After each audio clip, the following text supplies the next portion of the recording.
Hello सांग माने मु सविता आज वीडियो रे आपण मानकु स्वागत करूची।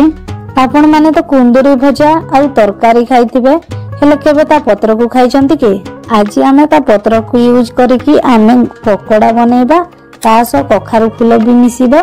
एई पकोड़ा टी भारी क्रिस्पी आ टेस्टी होई थाए। आपण थरे खाइले सब बेले खाइबा पई इच्छा हबो जोटा आपण मानकु निश्चय पसंद आसीबो। तबे चलंतु आज रो वीडियो टी स्टार्ट करबा। एई रेसिपी टी करबा पई हमकु फ्रेश कुंदुरी पत्र आउ कखारु फूल दरकार। ए सब को भलो भाबरे पानी रे धोई देबे। ता सह हमकु गोटिए प्याज 3-4टा रसुण कड़ी टिकिए अदा आउ 2टी कंचा लंका दरकार पड़िबो। ए सब जिंस आपण मानको घरे आराम रे मिली जिवो। तेणु ए पकोड़ा टी निश्चय ट्राई करिवे। आम चैनल रे नुआ होइथिले प्लीज चैनल टी को सब्सक्राइब कर देबे। प्रथमे आमे कखारु फूल को काटिबा।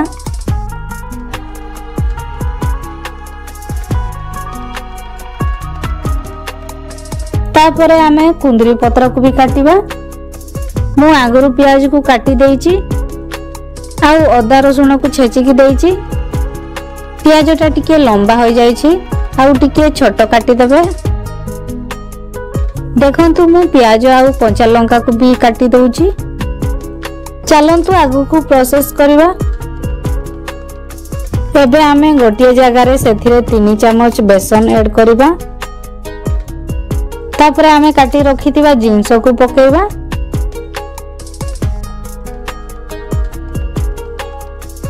प्रथमे प्याज आउ कंचा लंका को पकेबा।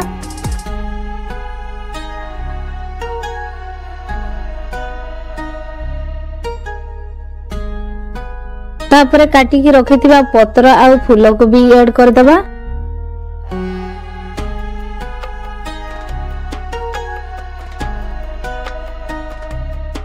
सेथिरे छेचिथिबा अदा रसुण को पकेबा।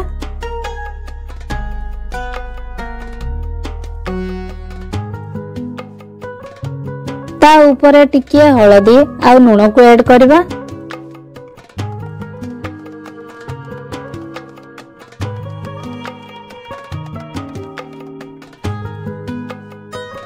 तापरे भल रंग आसबा पई काश्मीर लंका गुंड को ऐड करबा।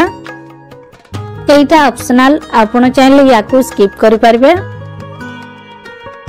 तापरे आमे टिके जीरा पाउडर आउ धनिया पाउडर को ऐड करबा। आपण चाहिले टिके चाट पाउडर को भी ऐड करि परबे।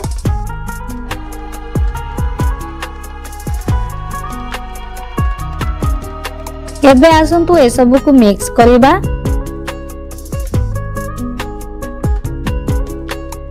अल्प टिके पानी यूज करिवे, बेसी पानी देबेनी।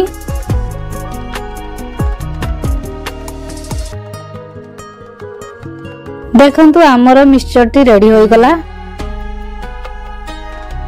एबे कढ़ाई रे तेल गरम करबा।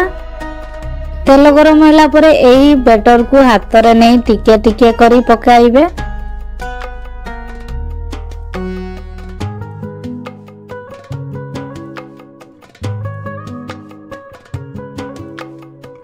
पूरा गोल्डन ब्राउन कलर आसीबा जाए फ्राई करबा।